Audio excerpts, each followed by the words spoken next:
자, 우리의 목적 디모데후서 3장 14절 시작. 너는 배우고 확신한 일에 거하라. 예, 배우고 확신한 일에 거하는 것 굉장히 중요합니다.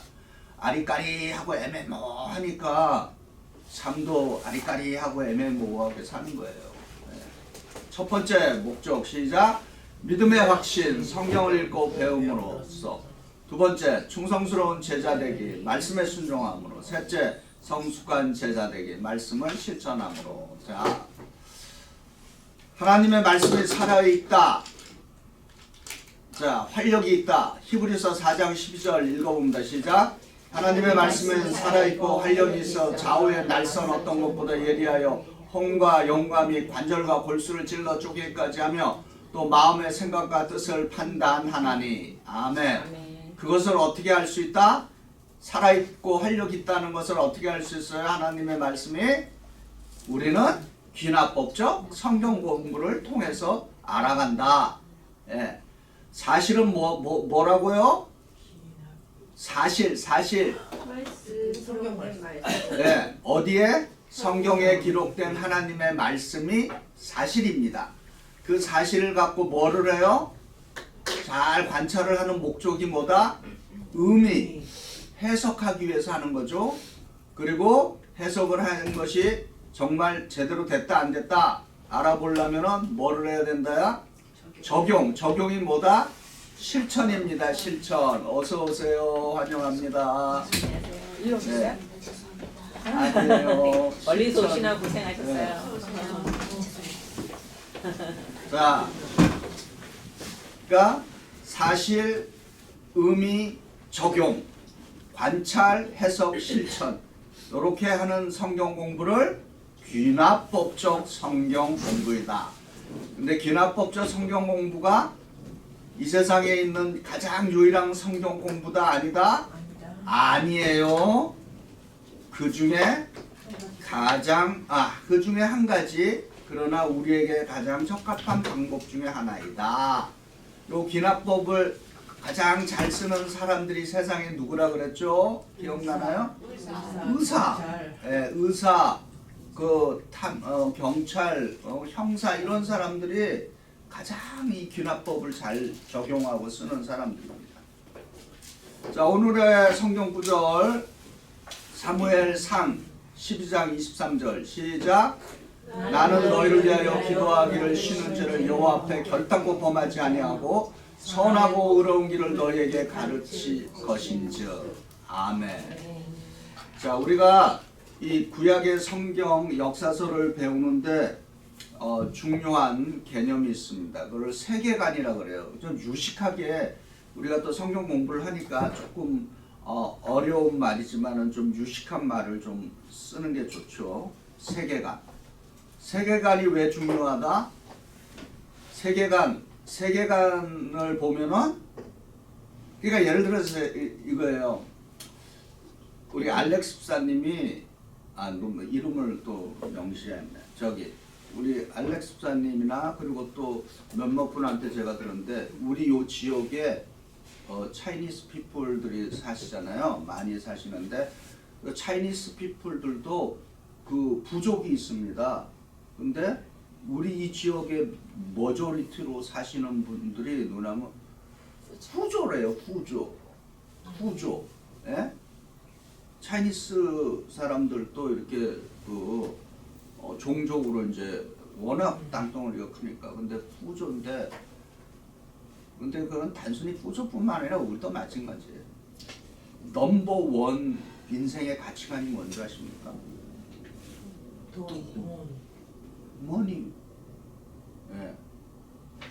근데 영어에도 그런 말이 있어요, 여러분. Money talks.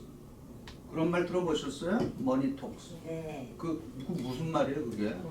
돈이 최고다. 그렇죠. 돈이 최고야. 돈이면 다 된다는 거예요. 예. 그래서 그런 거를 우리가 다른 말로 유식하게 세계관이라고 보니까. 예. 그러니까 어떻게 보느냐가 그 사람의 삶을 결정짓는 거예요. 그러면 이제 우리가 이 세계관을 다양한 세계관인데 그 중에 이제 몇 가지를 이제 정리해 보는 거예요.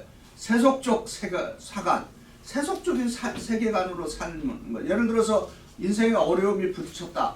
근데 세속적인 세계관을 갖고 있는 사람들은 어려움이 부딪혔다. 무슨 일이 생겼다. 재수 더럽게 없네. 운이 나쁘다. 그래갖고는 그거에 대해서 구체적으로 응답하는 방법이 뭐냐? 좌절을 하거나 원망을 하거나 포기하게 되는 거죠. 근데 숙명론적인 사고가 운명론으로 사는 거죠. 이건 뭐 내 팔자지 뭐 어쩔 수 없지. 그리고 체념하거나 무기력해지는 겁니다. 근데 성경 우리가 지금 여기서 배우는 신명기 사간 문제가 생겼어. 내가 뭘 잘못했는가. 그래서 하나님께 회개하고 하나님께로 돌이키는 그런 것이 생기는 겁니다. 신약 예수님이 우리에게 준 세계관. 무슨 일이 생겼어? 주님께서 이 일로 내게 뭐를 가르쳐 주시려고 그러는가. 그래서 인내하게 되고 소망을 갖게 되고 그래서 그 일이 우리로 하여금 뭐예요? 성장시켜주는 거예요. 네. 그래서 우리 성경의 세계관으로 사는 사람들은 운명론과 숙명론에 얽매이지 않는다. 아셨죠? 네. 그래서 우리는 그 사람들이 말하는 팔자다, 팔자소관이다, 뭐 운명이다, 숙명이다 하는 거를 우리 복음은 뛰어넘게 하는, 그거를 뚫고 나가게 하는 것이 뭐다? 복음이다 라고 하는 것입니다. 예. 그래서 복음으로 사실은 우리 조선의 수많은 사람들이 바뀌었습니다. 복음이 없었으면 운명을 바꿀 수가 없어요. 예. 아시겠죠? 예. 복음은 내 팔자와 숙명을 바꾼다. 할렐루야. 자, 오늘은 이제 사무엘입니다. 여러분 교과서 66쪽. 이거는 처음 거니까 우리가 읽어봐야 합니다. 여러분 소리내서 읽어봅니다. 시작. 삼가에서 시작. 삼가에서는 사사시대에서 왕정시대로의 전환을 다루는 사무엘상을 공부한다. 사무엘상에서 열왕기하까지는 이스라엘에서 왕정 크게 다들 뭐 속으로 한국은 제가 바벨론의 역사를 이 역사를 차례대로 썼습니다. 이런 문자적 수다 등을 반영한 것이 70인령에서 사용한 책입니다. 사무엘상에는 각각 제1열왕기와 제2열왕기이고 열왕기상에는 각각 제3열왕기와 제4열왕기로 분류합니다. 사무엘상은 등장인물을 이해하지 않고 사실적으로 백성을 묘사하며 감동을 있는 그대로 소리하다. 또한 왕에게 집중하기 때문에 왕계자가 어떻게 시작되었고 사상하게 설명한다. 백성이 원하는 왕과 하나님께서 원하는 왕이 어떤 면에서 결정하는지, 왕이 하나님의 뜻을 수행할 때 예언자가 어떤 역할을 하는지도 자세히 다룬다. 또한 자녀들의 시호인 엘리와 사무엘의 예를 제시하면서 현재 엄청난 수준을 그 바닥에 그러나 너무도 현실적인 사울의 모습과 힘들다고 하나님의 교를 떠나는 자녀들의 모습을 보여주며 어떻게 살아야 하나님의 눈에 옳은 사람이 되는지 생각하게 된다. 네. 자, 이게 항상 그 책을 보면은 그 오늘 부분의 그 서론, 개론을 항상 봐야 됩니다. 그래야지 이제 그림이 딱 전체 그림을 이제 보시고 교과서 67쪽에 사무엘서 개론으로 들어갑니다. 자, 원래 우리는 지금 상하 이런 데 됐는데 원래 오리지널 성경은 구분이 안 돼 있습니다. 그냥 통으로 되어 있어요. 무슨 얘기인지 아시죠? 근데 이거를 하신 분들이 누구이다? 70인년 성경은 사실 어떤 면에서는 구약을 뭘로 번역한 거다? 그리스어로 번역한 게 70인역입니다. 근데 이 그리스어 70인역은 누구를 위한 것이었다? 오리지널 구약은 뭐예요? 오리지널 구약이 랭귀지가 뭐예요? 히브리어죠. 히브리어를 그리스어로 번역한 게 70인역이에요. 근데 왜 70인역이라 했을까요? 그래 이제 70사람이 번역을 한 거야. 근데 놀랍게도 그들의 번역이 같은 날 다 맞춰줬고 번역이 똑같았다 라고 해서 70인역. 근데 그때 이 70인역으로 바꿀 때 원래 사무엘 상하가 아니라 사무엘서, 역대 상하가 아니라 역대기, 열왕기 상하가 아니라 열왕기 이렇게 돼 있었던 것입니다. 그거 한 권으로 되어 있는데 이 70인역에서 그거를 분류해서 그렇게 번역을 했고 우리는 그거를 그대로 이어받은 것입니다. 아시겠죠? 예, 그래서 우리가 지금 사무엘 상하, 뭐 열왕기 상하, 역대기 상하 이런 식으로 이제 가고 있는 것입니다. 자, 이거를 우리가 성경 공부 시간이니까 이렇게 하는 거, 이렇게 이게 원래 성경은 통으로 되어 있는 한 권이었는데 이거를 이렇게 분류를 했구나. 아시죠? 네.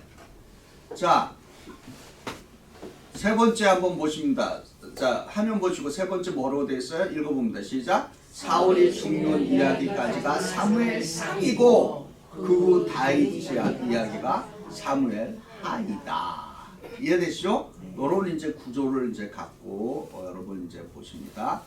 자, 사무엘서 여러분 교과서에 67쪽에 큰 제목 뭐예요? 사무엘서는 등장인물들의 개성을 그대로 드러낸다. 그럼 이 등장인물들의 개성을 그대로 드러낸다 라고 하는 것이 이게 무슨 의미인가 라고 하는 것입니다. 첫 번째 화면 보시면서 읽어봅니다. 시작. 어떤 인물에 대한 묘사가 구체적이고 사실적이다. 감정의 세부 묘사를 통해서 인물의 개성이 그대로 드러나게 한다.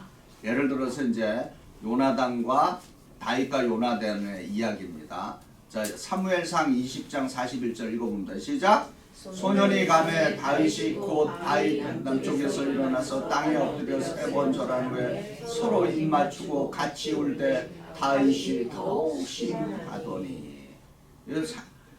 이게 요나단과 다윗의 이 관계 아시죠? 요나단 누굽니까? 근데 한번 생각해봐요. 내가 사울의 아들인데 다음 차기 왕은 누가 돼야 돼요? 순서적으로 가면은 요나단이 되는 겁니다. 요나단이. 근데 어떻게 해요? 요나단이 우리 성경을 통해서 알다시피 기꺼이 자기 친구 다윗이 왕이 되는데 길을 열어주는 인물이, 이게 도대체 인간 세상사에게 가능한 일인가라고 하는 거예요. 우리 북한만 봐도 그렇잖아요. 김정은이 지금 어떻게 했어요? 지금 현대사에도 자기 형 누구예요? 김정남. 죽였죠. 그렇게 죽여버리잖아요. 그러니까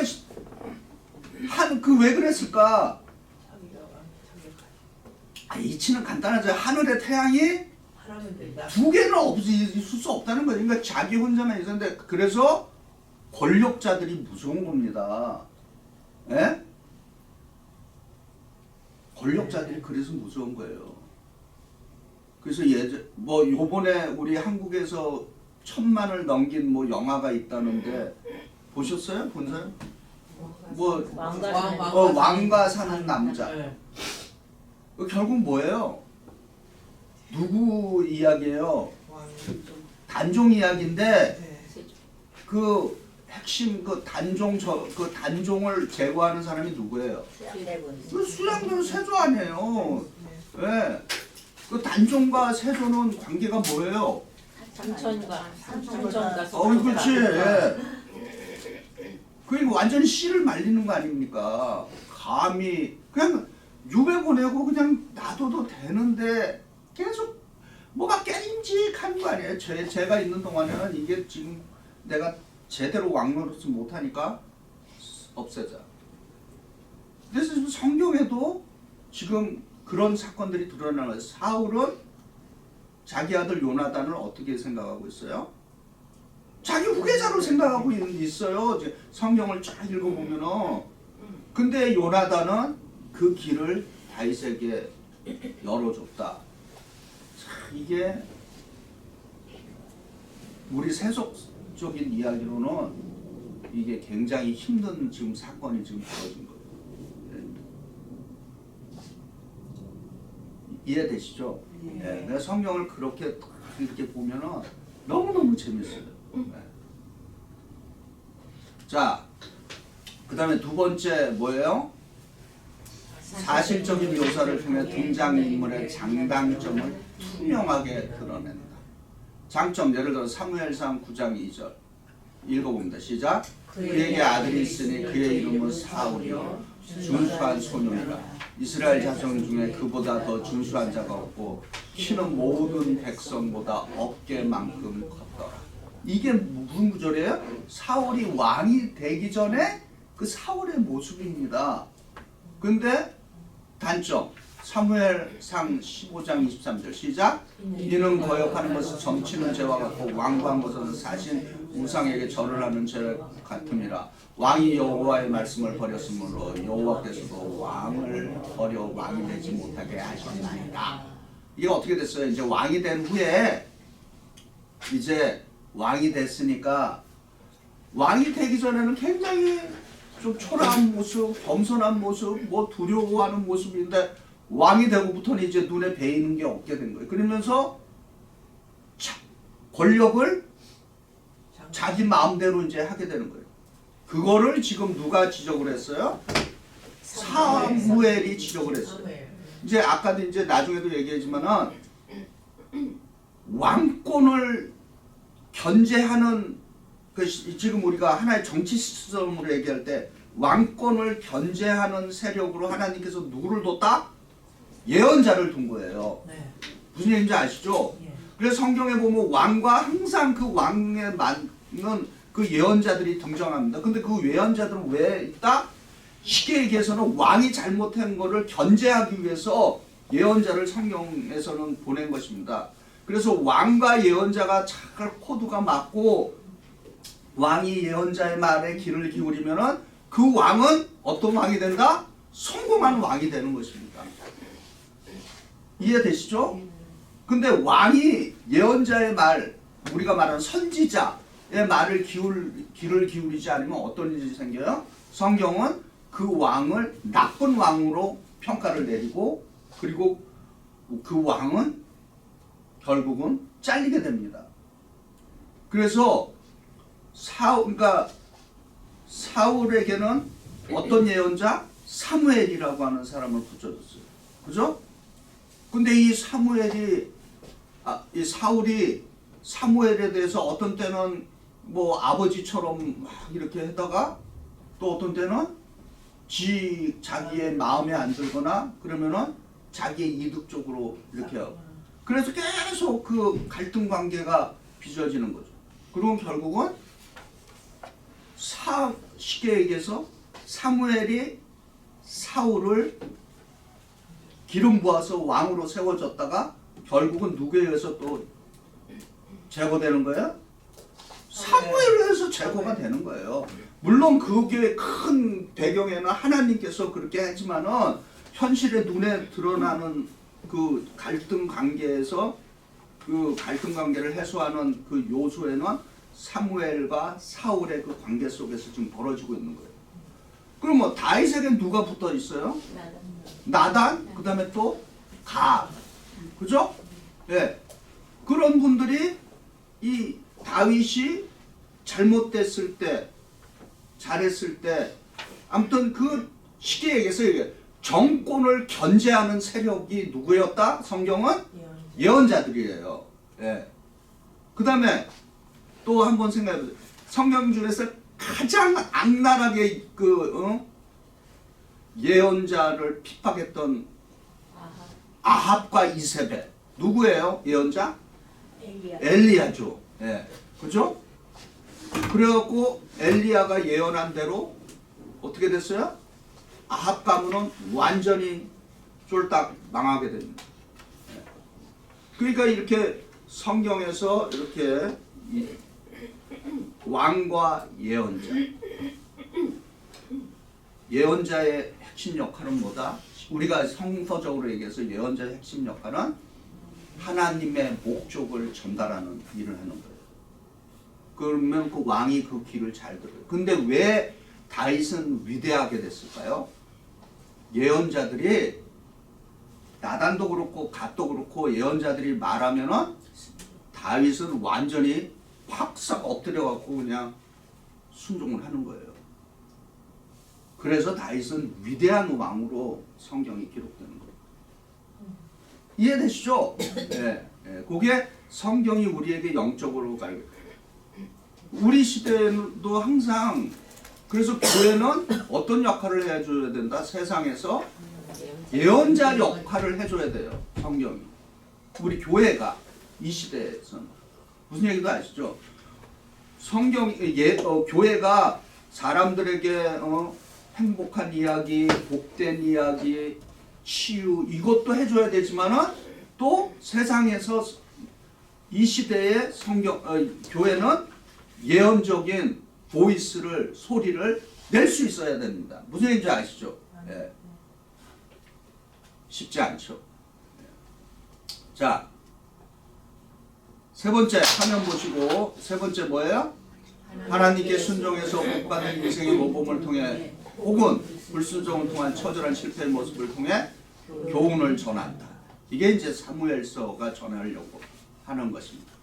자, 순종의 복 어떻게 돼요? 사무엘상 15장 22절 읽어보겠습니다. 사무엘이 이르되 여호와께서 번제와 다른 제사를 그의 목소리를 청종하는 것을 좋아하신 같이 좋아하시겠나이까? 순종이 제사보다 낫고 듣는 것이 순양의 기름보다 나으니. 자, 그러니까 순종하는 것이 곧 복이다.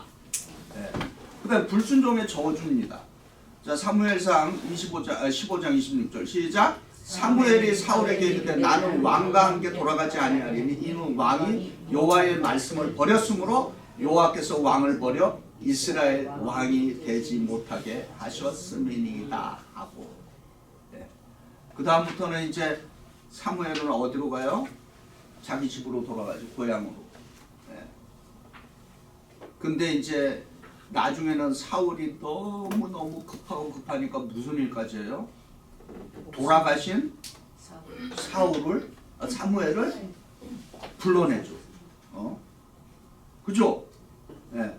그런 기사가 이제 성경에 또 기록되어 있습니다. 자, 그 다음에 이제 다음 화면 봅니다. 네 번째 시작.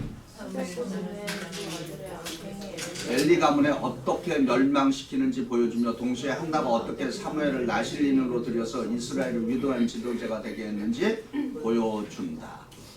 자, 사무엘의 스승은 누구예요? 사무엘 스승 엘리죠. 엘리. 근데 엘리에게는 두 아들이 있었어요. 두 아들 이름 기억나요? 홈니와 비느하스. 근데 이것들이 아주 못된 악행을 저지르는 사람들이에요. 네.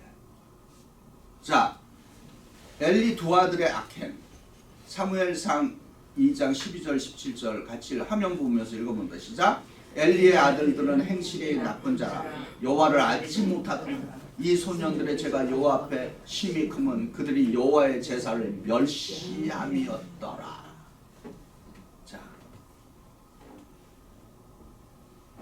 얼만큼 멸시했을까요? 엘리의 두 아들 홈니와 비느하스가 성전에서 무슨 짓거리들을 했을까요? 기억나세요? 성전에서 그 수종드는 여자들을 막 겁탈하고 뭐 성착취하고 그리고 재물도 하나님께 드릴 재물도 슬쩍 빼갖고 자기네들 착복하고 별 짓거리를 다 했습니다. 근데 이제 그것도 이제 우리가 이제 또 보게 되는데 거기에 대해서 엘리는 그냥 아들이 무슨 자식들이 무슨 일 하는 그렇죠. 예. 아무런 말을 가르쳐. 근데 그게 또 불행하게 또 사무엘에게도 넘어가는 거예요. 그게 어떤 빌미를 제공한다 이제 훗날에 이스라엘이 왕권을 요구하는 빌미가 됩니다. 무슨 얘기인지 아시죠? 그러니까 인간적으로는 그냥 뭐 왕권을 막 백성들이 달라고 한 거 아니에요. 사무엘 정도까지만 되면은 백성들이 그냥 그대로 갔을 수도 있어요. 근데 이게 이 자식들이 그렇지 못한 거예요. 그러니까 참 이거는 오늘 이 책에도 그렇지만은 오늘 우리에게도 많은 또 그 시사함이 있습니다. 자, 엘리 가문의 심판 먼저 화면 보시고 사무엘상 4장 17절 18절 읽어봅니다. 시작. 보고한 자가 대답하이르되 이스라엘이 블레셋 사람 앞에서 도망하였고 백성 가운데 큰 사륙이 있었고 당신의 두 아들 옴니와 비나스도 죽임을 당하였고 하나님께는 빼앗겼나이다. 그가 엘리가 하나님의 계를 말할 때 엘리가 자기 의자에서 뒤로 넘어져 문곁에서 목이 부러져 죽었습니다. 자, 여기서 이제 그 홈리와 비느하스도 죽고 그리고 엘리의 며느리 기억나세요? 기억나요? 엘리의 며느리가 어떻게 해서 애를 낳다가 난산이 돼서 죽었잖아요. 그리고 애가 태어났는데 그 아이의 이름을 뭐라고 불러요? 이가봇. 이가봇은 뭐예요? 하나님의 영광이 떠났다 라고 하는. 그 애 놓고는 그렇게 죽은 거예요. 그리고 시아버지도 죽었지. 남편과 뭐예요? 시동생도 죽었지. 그리고 태어난 아기를 이가봇. 하나님의 영광이 떠났다. 하나님의 영광이 떠나면 끝난 것입니다. 그래서 우리가 교회에서 이 영광이란 단어를 많이 쓰잖아요. 왜냐? 하나님의 영광이 떠나면 그거는 끝난 것입니다. 국가도 끝나고 민족도 끝나고 개인도 끝나는 것이에요. 그래서 우리가 하나님 주의 영광을 위해서 사용해 주시옵소서. 오늘 이 예배에 주의 영광이 머물게 하여 주시옵소서. 이런 영광을 이렇게 얘기하는 게 그 굉장히 중요한 거예요. 영광이라는 단어. 근데 이제 문제는 뭐냐? 주의 영광을 위한다 그러면서 지 영광을 위하는 거. 그거 굉장히 또 위험한 거죠. 표면으로는 그래서 우리가 영어로 in the name of Jesus 예수의 이름으로 뭐 한다 그러면서 지가 자기 착복하고 그거는 예수의 이름을 그죠? 어뷰주하는 거죠. 어뷰주. 우리가 잘 써야 됩니다. 정말 영광 굉장히 중요한 거예요. 영광을 위해서 달려가고 영광을 위해서 살아야 됩니다. 우리 종교개혁의 5대 슬로건 중에 하나가 영광입니다. 그죠? 종교개혁의 5대 슬로건이 있어요. 기억나나? 혹시요? 저도 기억을 되살리기 위해서. 첫 번째가 뭐예요? 기억 한번 말씀해 보세요. 오직 말씀. 또 뭐예요? 오직 믿음. 오직 그리스도. 그 다음 또 뭐예요? 오직만 생각나는데. 많이 나네. 많이. 오직 말씀. 그 다음에 오직 믿음. 오직 그리스도. 오직 은혜. 마지막이 오직 영광. 무슨 얘기인지 알죠? 오직만 생각하지 마시고 저기 그 팝송에 저 좋아하는 것 중에는 노래도 그 노래 좋아하는데 그것만 기억나. Only you 오직 당신. 뭐 연애할 때만 쓰는 게 아니에요. 어서 오세요. 아이고 수고하셨어요. 일로 오세요. 그래서 오직만 기억하지 마시고 오직 다음에 나오는 거. 어디 앉으실래요? 그렇죠? 네.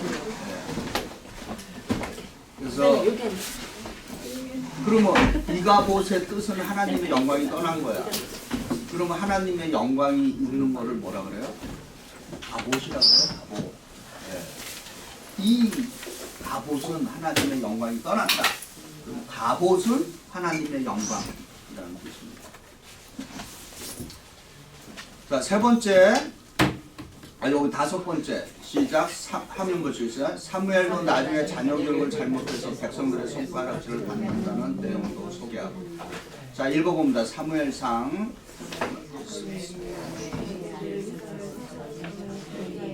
요엘이요.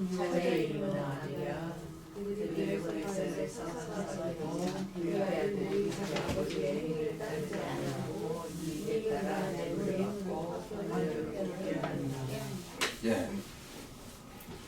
그러니까 이제 엘리의 아들은 홈리와 비느하스보다는 조금 덜한데 이 친구들은 뭐가 문제예요? 이 돈에 이제 엘리의 아들은 홈리와 비느하스는 쉽게 얘기해 성욕, 돈욕 이렇게 따라갔다면은 이 친구들은 물욕이 더 심한 거지. 네. 결국은 그렇게 돼서 어떤 일이 벌어졌다? 이제 왕을 세워달라고 하는, 우리도 다른 나라들처럼 주변 국가들처럼 왕이 필요하고, 그래서 이제 표면적으로 이제 왕권 제도가 시작되는 이제 분기점이 되는 것입니다. 자, 그다음에 여섯 번째 시작. 사무엘서 전체를 통해 다윗의 훌륭한 점들이 많이 소개되나 바세바와 가늠한 치욕적인 사건도 그대로 설명한다. 자, 읽어봅니다. 시작. 저녁 때 다윗이 그의 침상에서 일어나 왕궁 옥상을 거닐다가 그곳에서 보니 한 여인이 목욕하는데 심히 아름다워 보이는지라.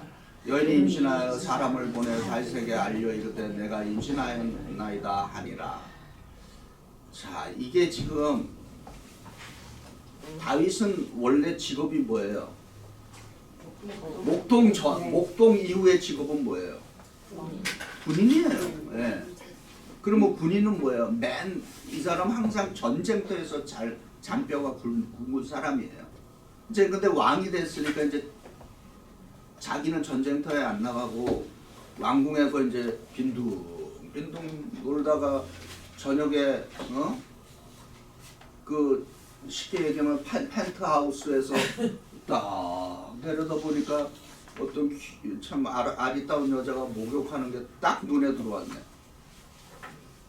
근데 여기 그냥 거닐다가 한 여인을 보니 우연히 본 게 아니라, 우리 번역은 이렇게 되는데 히브리 원어로 직역을 하면은 그냥 거는 게 아니라 어디 뭐가 없나 하고 펜트하우스에서 자세히 이렇게 고른 걸 고르다가 딱 들어온 거야, 한 여자가.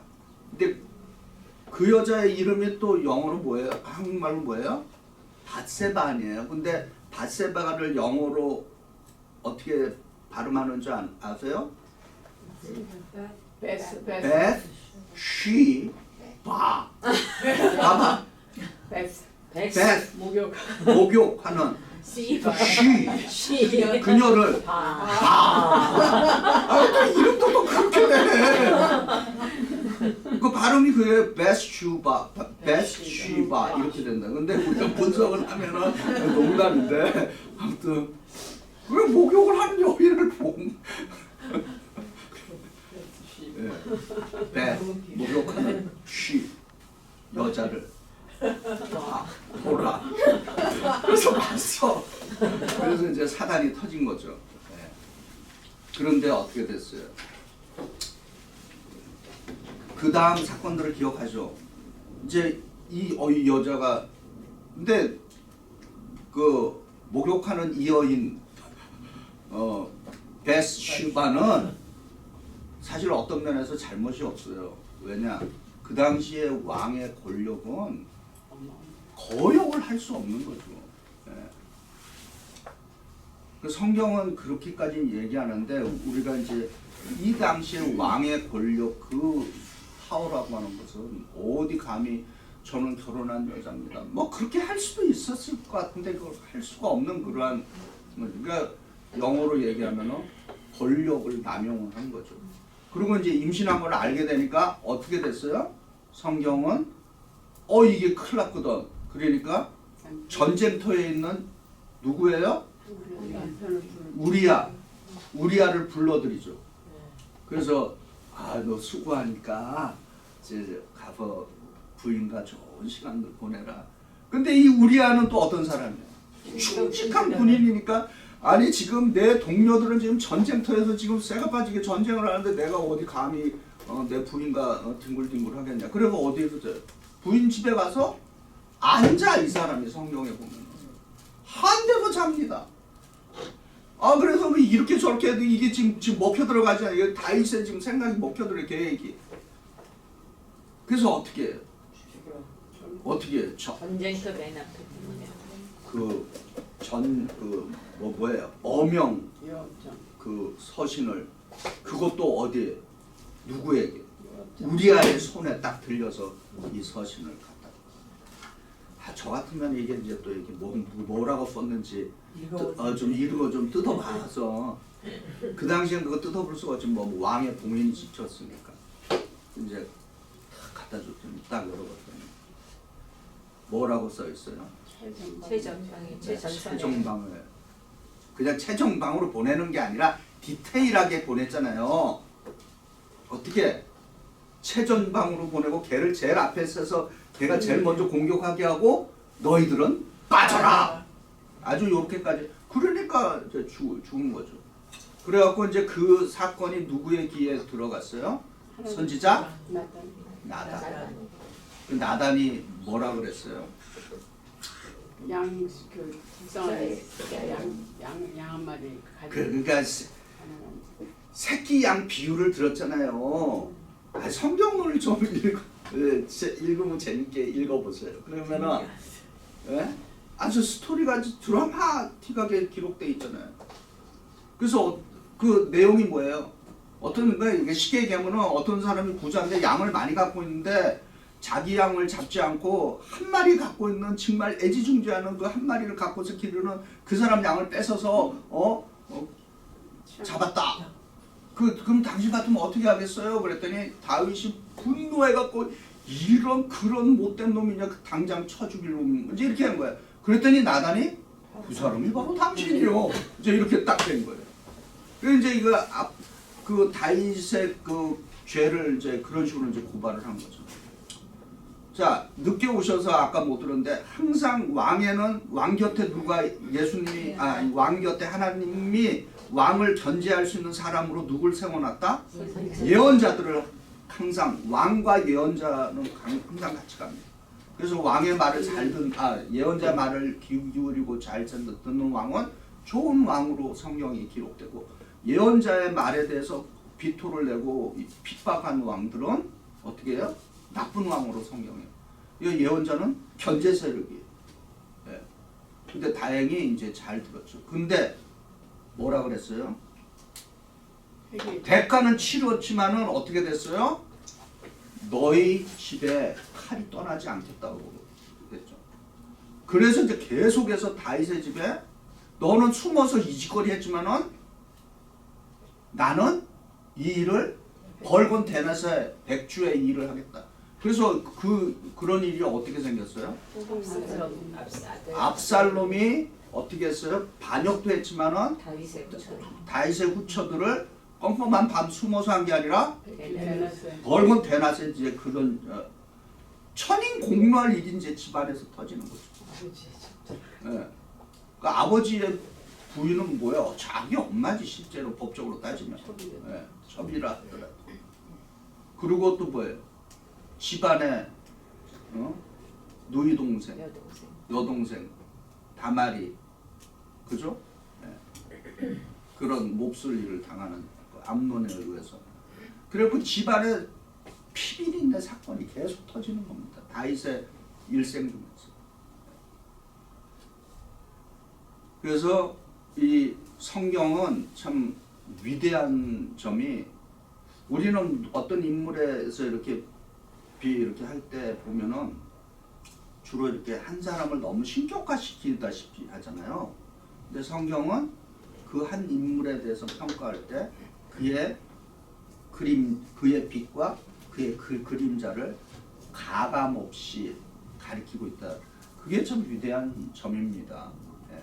그래서 우리로 하여금 잘 판단할 수 있게끔, 예. 그 어두운 면을 따라가지 못하게 만들죠. 이 사람이 이렇게 어두운 삶을 사니까. 그러니까 모든 사람에게는 또 성경은 한편으로 빛과 그림자가 있다라고 하는 것을 또 성경은 가르쳐주고 있는 것입니다. 예. 그래서 우리는 빛의 자녀들이라고 하는 것을 잘 기억하면 좋겠습니다.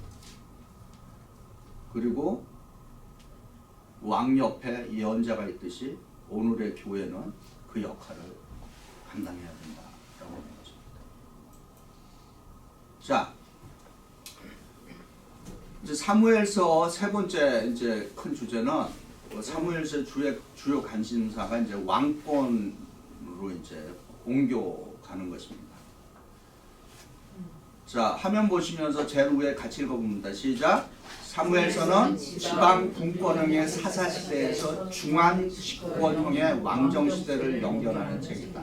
그래서 어떤 경로를 통해서 이스라엘의 왕이 생기는지 자세히 이제 설명하고 있습니다. 그 다음 또 읽어봅니다. 시작. 이스라엘의 왕이 생기는 문제는 자연히 왕정체제에 대한 질문을 유발하는데 왕이 필요하다면 어떤 왕이어야 하는가? 왕이 하나님께 순종 불순종하면 어떻게 되는가? 예.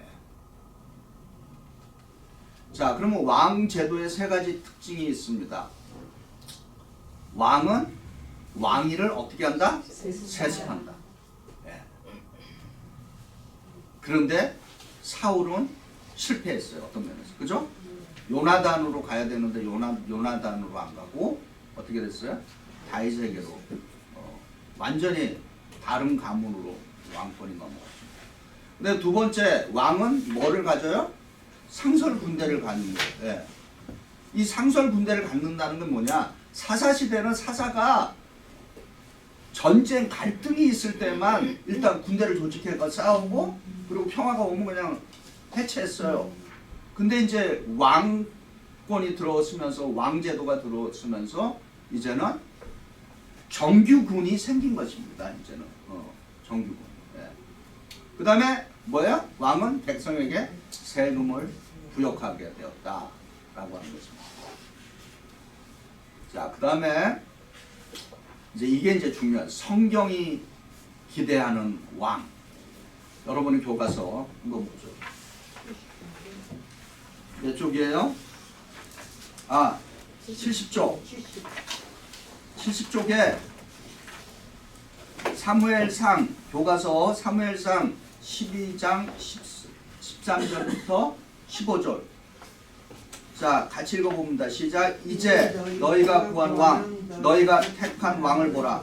여호와께서 너희 위에 왕을 세우셨느니라. 너희가 만일 여호와를 경외하며 그를 섬기며 그의 목소리를 듣고 여호와의 명령을 거역하지 아니하며 또 너희와 너희를 다스리는 왕이 너희의 하나님 여호와를 따르면 좋겠지만은 너희가 만일 여호와의 목소리를 듣지 아니하고 여호와의 명령을 거역하면 여호와의 손이 너희의 조상들이 치신 것 같이 너희를 치실 것이다. 자, 그 다음에 그 밑에 줄 하나 첫 번째 줄, 두 번째 줄 읽어봅니다. 시작. 사무엘이 제시하는 성서적 왕은 하나님의 말씀에 순종하는 왕, 상위법인 하나님의 법 아래 있는 왕이다. 그래갖고 말씀에 순종하면 복을 받고 불순종하면 벌을 받는다는 신명기 신학을 따르는 왕이다. 이 말은 신명기 사관을 따르는 왕이다 라고 하는 거죠. 네. 그러면은 신명기 17장에 보면은 옆에 페이지 71쪽 보시면은 하나님께서 기대하는 왕의 모습입니다. 자, 6가지로 기록되어 있죠. 첫 번째 큰 제목만 읽어봅니다. 시작. 타국인이 아닌 이스라엘 사람일 것. 두 번째, 그들을 의지하지 말고 하나님을 의지할 것. 세 번째,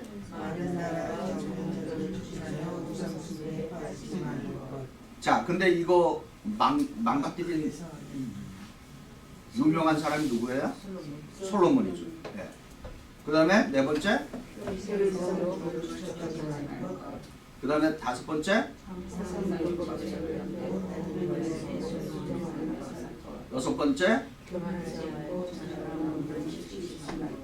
네, 이게 왕의 그러니까 성경인가 하나님께서 기대하는 왕의 조건, 퀄리피케이션인 것입니다. 네. 왕정 시대. 네. 이해되시죠? 네. 그래서 이거는 왕뿐만 아니라 사실 오늘 우리에게도 마찬가지죠. 네. 하나님이 기대하시는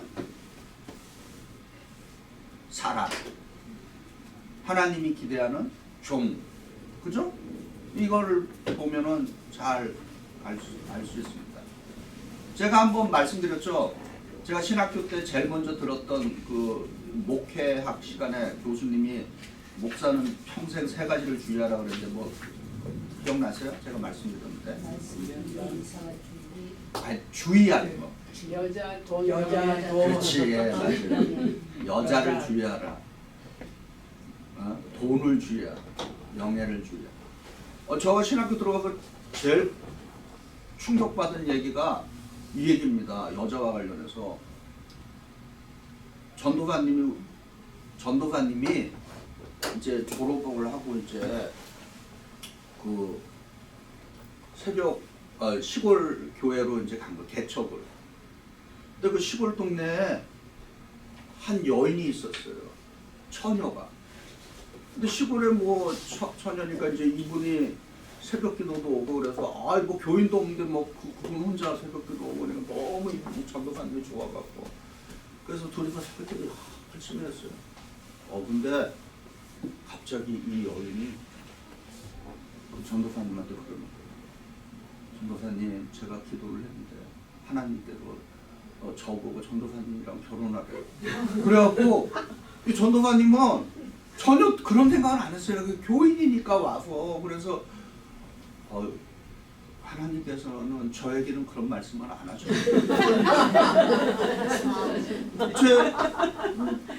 그런데 그게 이 여인의 자존심을 건든 거야.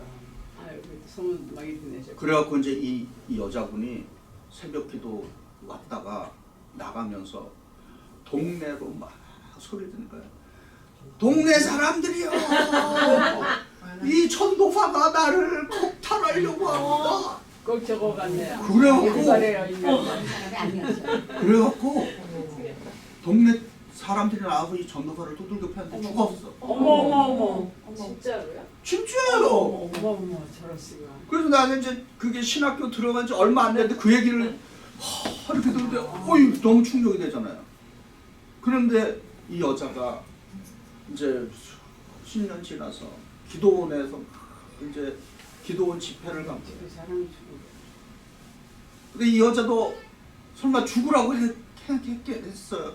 그렇지는 안 했을 거 아니야. 근데 어쨌든 사람이 죽은 거예요. 전도사가.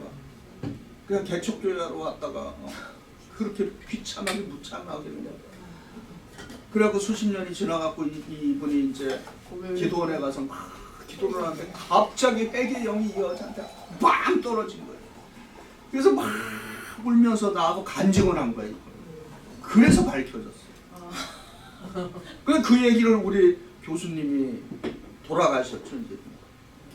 얘기를 하는데 얼마나 그때 제가 24살인가 충격을 받은. 그래서 여자들 지금 너무 많이 됐네. 그분은 얼마나 억울하겠어요. 그래서 그때부터 이제 그게 개척교회 나갈 때 꼭 결혼하고. 그래서 그래서 우리 불문율 같이 되게. 네, 그래서 이제 개척교회 나갈 때 모든 전도사, 총각 전도사들은 결혼을 하라. 그래갖고 우리 그러니까 지금은 안 그래요. 그 당시에는 우리 감리교회, 한국 감리교를 얘기하는 거예요. 어떤 법이 있었냐면은 누구든지 목사가 되려면 3년을 개척해야 돼 있어.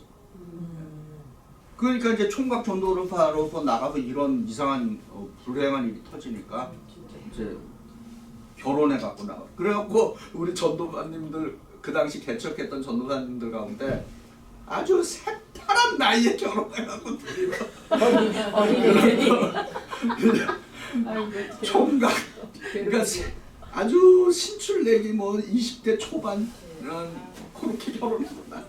아니 그런 얘기도 있어. 어쩌다가 그런 얘기가 나왔어요. 그래서 근데 저도 여러분에게 그러니까 예언자적인 견제 세력이 돼야 되지만은 반대로 성도들도 목사에게 그런 견제 세력이 돼야 됩니다. 예언자적인. 아니 목사를 막 무너뜨리고 막 그렇게 하면 안 되고 좋은 이 나단과 다윗과 같은 뭐 이런 그 역할들을 해야 됩니다. 네. 아시겠죠? 네. 자, 성령이 기대하는 왕 이제 됐고요. 그 다음에 이제 왕과 예언자 아까 이제 말씀드렸어요. 자, 화면 보세요. 왕과 예언자 1번 이거 여러분 교과서에 있어요. 시작. 신명기 역사에 왕은 항상 예언자의 견제를 받는다. 상위법은 하나님의 법이고 순종해야 하기에 왕은 곁에 예언자를 두고 조언을 들어야 한다. 이해되시죠? 그래갖고 왕이 전쟁을 할 때도 누구의 조언을 받았어요? 예언자의 조언을 받았어요. 그래서 어쨌든 예언자 우리가 말하는 선지자의 조언을 잘 듣는 왕일수록 성경은 그 왕을 성공한 왕으로 기록하고 있습니다. 가짜 예언자도 있을 거예요. 가짜 예언자도 많았죠 이 당시. 예, 그래갖고 그것도 이제 우리가 성령의 역사 속에서 이 왕이 귀가 어두워져 갖고 진짜 예언자의 말은 못 듣고 가짜 예언자의 말에 휩쓸리는 사람들이 많았어요. 그래서 특별히 예언자들 가운데 아주 그 구약에서 많은 어려움을 겪었던 분이 예레미야, 그죠? 네. 엘리야 이런 사람들은 굉장히. 또 신약에서 마지막 우리 시대의 예언자는 누구예요? 세례요한이에요. 세례요한 우리 예언자 우리 할아버지 세례요한은 어떻게 되셨나요? 참수됐어요. 참수. 참수가 뭐예요? 목이 잘려서 그래서 어떻게 됐어요? 그 목 자른 거를 딱 쟁반에 담아서 야, 그 성경이 뭐 무슨 뭐 영화 스크립트 쓰는 것 같이 그죠? 네. 자, 두 번째 읽어봅니다. 시작. 때로는 왕이 주변국들의 왕들과 같이 절대 왕권을 누리고 싶어서 예언자와 대립각을 세우기도 한다. 왕과 예언자의 불편한 관계는 처음 왕제도가 세워질 때부터 시작되었다. 그래서 뭐예요? 대표적인 게 여기 사울과 사무엘의 갈등. 그러니까 인간적 정치가와 하나님의 예언자의 갈등인 거죠. 네. 그 다음에 사무엘 세 번째 시작. 사무엘 상하에서 다윗과 나단의 갈등. 바세바 가는 상. 그리고 다윗의 죄를 인정하고 처벌을 받고. 그 다음에 이제 네 번째는 누구예요? 열왕기상의 아합과 엘리야의 갈등. 특별히 제일 아주 성경에서 가장 악랄한 부부 왕권이 누구예요? 아합과 이세벨과 아합이에요. 그죠? 네. 특히 그 이세벨은 엘리야를 아주 그냥 집요하게 이제 없애려고 그 애를 많이 썼죠. 그러다가 결국 이세벨은 그죠 처참하게 아주 비참한 최후를 마치게 됩니다. 네. 자, 그 다음에 다섯 번째 시작. 열왕기하에서 이사야가 히스기야에게 죽을 것이라고 예언의 말씀을 전하. 그 다음에 히스기야가 기도해서 병이 나았고 바벨론 사신에게 나라 안팎 다 보여줍니다. 그래갖고 이사야에게 책망을 주죠. 그거 어떻게 죽을 병 걸려갖고 몇 년을 연기받아요? 15년 동안을 이제 연기받게 되잖아요. 예. 그런데 이제 병이 나니까 어떤 일이 생겼어요?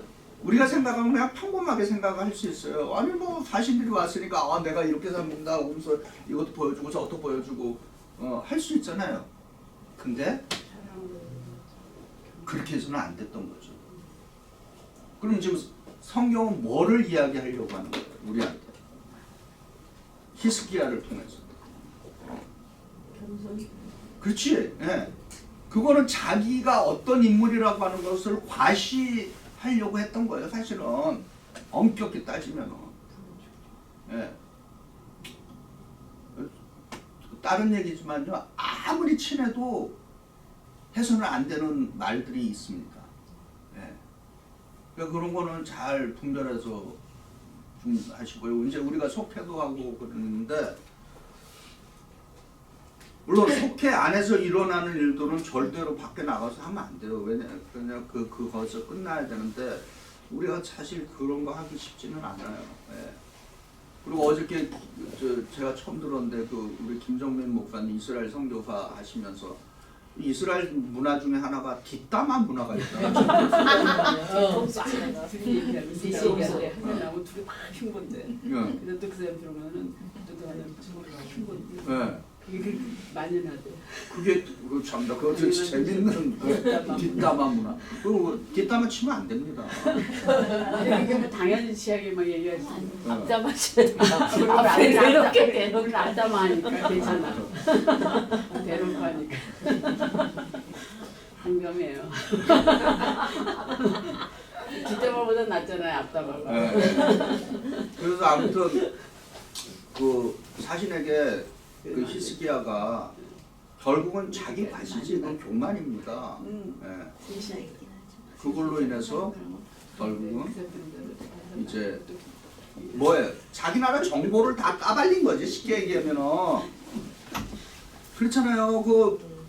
어떤 면에서 국비 뭐라 그러나 탑 시크릿 같은 것까지 그냥 다 까발려고 해준 거지 히스기야가 믿거니 하고. 근데 그거는 어리석을 뿐만 아니라 자기를 과시하는 일이 됐는데 결국은 국가를 어렵게 만드는 일이 된다라고 하는 거. 여러분 잘 기억하시기 바랍니다. 그래서 아까 속해 얘기하다 그랬는데 어디 무슨 상담 그러니까 속해에서 뭐 신앙 고백하고 뭐 간증할 때 특히 과거 얘기할 때 너무 디테일하게 얘기하지 마세요. 예. 무슨 얘기냐면 이거예요. 이거는 농담이지만 뼈 있게 들으세요. 여러분, 제가요 과거에 저는 쓰리꾼이었어요. 그 모여있던 사람들이 뭐 하겠어요? 지금 얘기하고 다 걔가 그러면은 과거에 쓰리꾼이었다. 이렇게 하면은 거기 모여있던 사람들이 앞으로 그 사람 보면은 가방 교실 그렇지. 갑자기 모여있다가 가방 긴장해가지고 그거 너무 웃겨. 그렇게 얘기하지 말고 성경적으로 얘기하면 이렇게 잘 들어보세요. 이거 굉장히 영적인 겁니다. 내가 얘기하면 웃기는 얘기인데 야곱이 바로 앞에 갔잖아요. 네. 요셉을 통해서. 그러니까 바로가 묻잖아요. 그러니까 이렇게 묻는 거죠. 야곱이요. 당신은 어떻게 인생을 사셨습니까? 이제 이런 식으로 물은 거야. 그랬더니 성경에 야곱이 뭐라고 대답해요? 험한 세월. 내 인생에 나간 길에 험악한 인생길을 살았습니다. 그렇게 얘기하잖아요. 네. 뭐 그것을 저는 사기꾼이요. 장자권도 펴고 아니 너무 웃겨. 그렇게 얘기 안 해요. 성경은 그 이야기를 했지만은 그게 기록되어 있지만 본인이 바로 앞에서 바로가 물었을 때는 나그네 인생길에 험악하게 살았어요. 그 얘기는 뭐예요? 네가 알아서 해석하라고. 그러니까 그 정도만 하면 돼요. 너무 고주한 매주한 저한테 와서 상담할 때도 고주한 매주한 그냥 적당히 얘기하고 그 다음에 디테일한 건 누구한테 가요? 하나님한테 가서 하나님 아시죠? 제가 어떤 인생 산 거 아시잖아요. 거기 가서 정직하게 다 불어야지. 그 앞에 가서도 그거는 말이 안 되는 거예요. 그래서 여러분 내가 그걸 이제 절제할 수 있는 걸 가져야 됩니다. 그래서 속회나 이런 데서도 뭐 간증한다고 너무 그 디테일하게 그렇게 하면 안 됩니다. 오늘 속장 교육의 일부예요. 오늘 저희 과외 받은 오늘 우리 속장 과외 받고 오셨는데 그 중에 일부입니다. 그래서 혹시라도 그렇게 얘기하면 자제를 시켜야 돼요. 너무 자세하게 자제하지 마세요. 자, 6번째 읽어봅니다. 시작. 이스라엘 왕은 이방인들과 달리 예언자를 통해 주시는 하나님의 말씀을 들어야 했다. 예언자를 통해 주시는 하나님의 말씀을 들으면 번영하고 불순종하면 파멸을 한다. 자, 자녀 교육에 실패한 지도자 엘리와 사무엘. 저는 이거 할 때 항상 저는 목회자니까 이 목회자 가정이 잘 되는 가정도 있지만은 참 자식들 때문에 참 힘들어하는 가족들이 많아 있습니다. 그리고 특히 우리 한인 목회를 하는 목회자 자식들 가운데는 아주 한인 교회를 아주 그냥 영어로 말하면 헤이트하는 아이들이 있어요. 이제 그거는 참 목회자도 문제지만은 그 회중도 문제예요. 그래서 이제 저는 목회자니까 이제 그런 얘기를 이제 좀 드리는데 그 목사 자식들 가운데 물론 잘 되는 친구들도 있지만은 굉장히 험악한 인생을 사는 애들도 굉장히 많습니다. 예. 의외로 많이 있어요. 그래서 그 목회자 가족을 위해서 많이 기도해 주시기 바랍니다. 엘리의 이제 문제를 한번 볼게요. 화면 보시고 읽어봅니다. 시작. 1번 시작. 제사장으로서 전체 이스라엘 영적 생활을 책임지던 그를 사람들이 최고의 신앙을 가지고 있음을 생각했으나 그가 영적 우상에 깊이 빠져 있는데 그것은 자식들을 하나님보다 더 사랑하는 것이다. 자, 그 두 번째 시작. 두 아들의 이야기가 사무엘상 2장에 나오는데 두 아들 문제는 그 둘만의 문제가 아니라 바로 아버지 엘리의 문제였다. 왜냐하면 하나님이 엘리에게 심판의 말로 책임을 묻으셨기 때문이다. 성경 구절 읽어봅니다. 시작. 너희가 어찌하여 내가 내 처소에 명령한 재물과 예물을 밟으며 내 아들들을 나보다 더 중히 여겨 내 백성 이스라엘이 드리는 가장 좋은 것으로 너희들을 살찌게 하느냐. 네. 그죠? 그러니까 이거는 뭐와 관련이 있냐면 우상 숭배와 관련이 있습니다. 결국은 이 성경은 엘리가 자기 자식들을 하나님보다 더 귀중하게 여기니까 아무 말도 못하는 거예요. 자식들이 그러니까 소문이 들려오는데도 따끔하게 얘기하지 못하는 엘리의 모습을 우리가 성경에서 보게 됩니다. 자, 세 번째 읽어봅니다. 시작. 엘리의 두 아들 홈리와 비나스는 성막에서 수송두는 여인과 동침하고 재물을 빼앗아서 미리 먹는 등 제사장 아들로서는 저지를 수 없는 상상 못할 죄들을 저질렀다. 네 번째 시작. 더 큰 문제는 엘리가 알면서 아들들을 적극적으로 막지 않았다는 것이다. 따끔하게 타이르지 못하고 그저 적당히 어르기만 했다. 그들의 악행으로 그들 영혼이 죽고 이스라엘 전체가 죄악에 빠지는데도 엘리는 별다른 조치를 취하지 않았다. 다섯 번째 시작. 엘리가 이렇게 한 것은 하나님의 평가보다 아들들 기분을 더 맞추려 했기 때문이다. 이러한 영적 우상 숭배로 그의 가문이 몰락하는 심판을 당했다. 전쟁에서 두 아들이 죽고 여호와의 법궤는 빼앗기고 엘리는 그 소식을 듣고 의자에서 넘어져 목이 부러져 죽었다. 이게 성경의 스토리이다라고 하는 것입니다. 특별히 뭐 저도 함부로 말할 수 없지만은 참 목회자들 그 가정, 특히 목회자들 자녀들을 위해서 기도를 많이 해주시기 바랍니다. 네. 특히 우리 그 한국의 유명한 목사님들, 이름 있는 목사님들 자녀들 가운데 참 그 자식들이 좀 험악하게 사는 이야기들이 많이 있습니다. 네.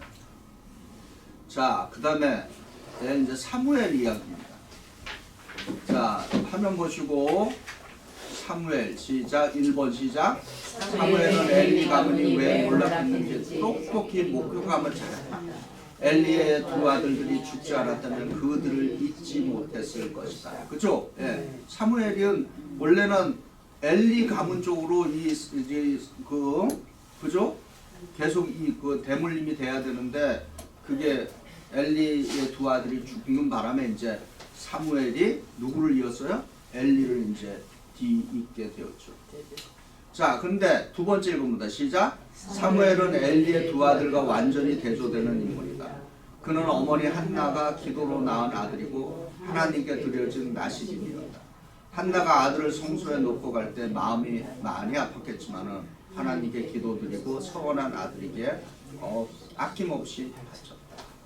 자, 세 번째 시작. 이러한 신앙의 어머니를 두고 또한 엘리 가문의 몰락을 본 사무엘이라면은 당연히 자녀 교육에 특별히 신경을 써서 순종하는 아들들로 키웠어야 했다. 그런데 시작. 사무엘의 아들들도 신앙적인 순종하는 아들들이 되지 못했다. 사무엘상 8장 1절부터 3절 읽어봅니다. 시작. 사무엘이 늙음에 그의 아들들을 이스라엘 사사로 삼으니 장자의 이름은 요엘이요 차자의 이름은 아비야라. 그들이 부엘세바에서 사사가 되니라. 그의 아들들이 자기 아버지 행위를 따르지 아니하고 이익을 따라 뇌물을 받고 판결을 굳게 하니라. 예. 다섯 번째 또 읽어봅니다. 시작. 사무엘의 아들들은 아버지 행위를 따르지 않고 뇌물을 받고 판결을 굳게 하는 부종을 저지른다.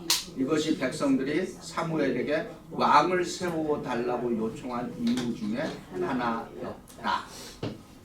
자, 여섯 번째 시작. 그런데 엘리의 자녀들의 악행에 대해서 엘리의 책임이 있었다. 하나님보다 아들을 더 사랑했기 때문이다. 그러나 사무엘의 경우는 그의 책임을 돌리는 구절이 등장하지 않는다. 이로 보건대 엘리처럼 아들들을 더 사랑하는 우상 숭배는 하지 않은 것으로 보인다. 요게 이제 성경을 통해서 이제 보는 이제 하나의 관점입니다. 마지막 시작. 사무엘은 영적으로 온전했지만은 온 이스라엘을 섬기는 사사의 일을 하면서 너무 바빠서 그렇게 자녀들과 함께하며 그들을 영적으로 가르칠 시간이 없어서 그렇게 되었던 것인가.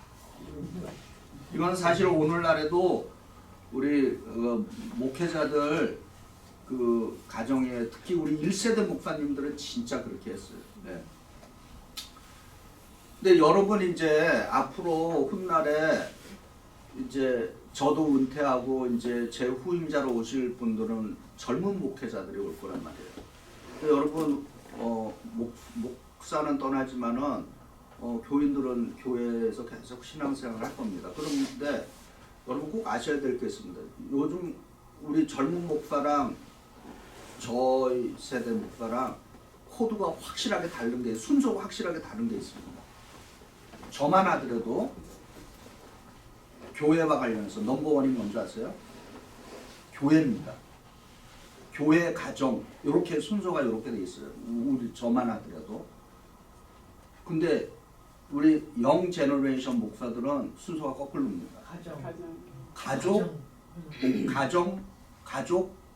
그리고 교회예요.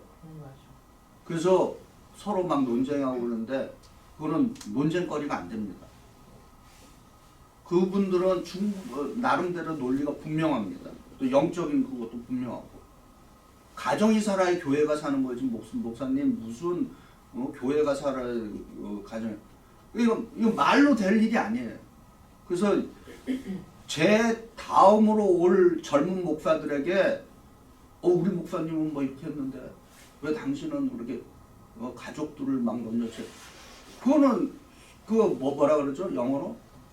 니고시에, 그러니까 협상 대화 거리가 안 됩니다. 그러니까 그런 거를 여러분이 잘 염두에 두셔야 돼요. 예. 그 처음에는 막 우리 1세대 목사님들한테는 막 우리가 혼났거든요. 목사가 무슨 가족은 하나님의 아래서 다 책임져 주지. 이놈아 교회나 열심히 해. 우리 이렇게 듣고 배웠어요. 근데 지금은 그게 먹히는 시대가 아닙니다. 그분들은 나름대로 분명한 그 신앙 띠이 분명해. 가족이 살아야 교회가 산다. 그래서 가정이 먼저입니다.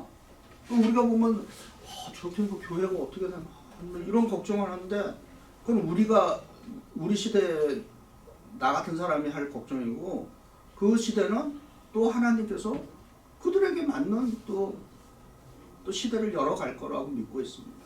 네.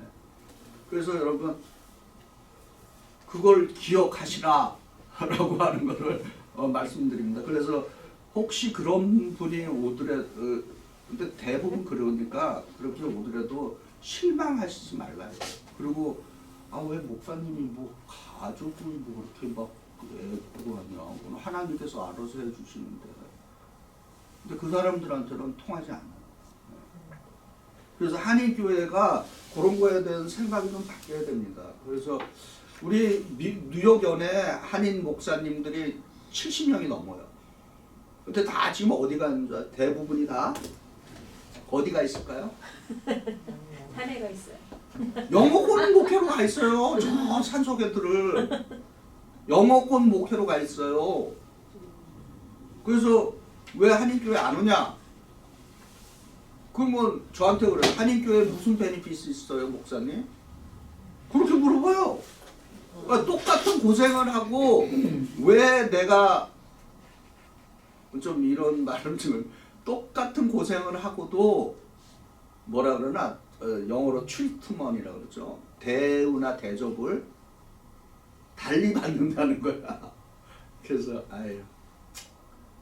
그래서 저 같은 사람이 해야 될 일이 그런 사명 중에 하나가 한인교회가 다음 세대 목사들을 좋은 목사들이 올 수 있게끔 만드는 것도 그런 토양을 만들어주는 것도 저희 같은 목사가 해야 될 하나의 또 사명이에요. 네.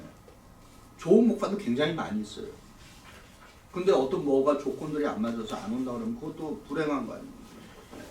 그러니까 그런 면에서는 우리도 좀 준비가 되어야 한다라고 하는 것을 말씀드립니다.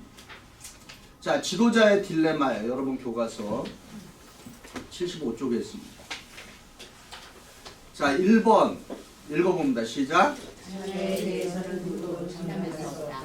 엘리나 사무엘과 같은 지도자도 자녀 교육에 실패했다는 사실을 타산지석, 남의 실패를 거울 삼아 나 자신을 경계한다. 타산지석으로 삼아야 한다.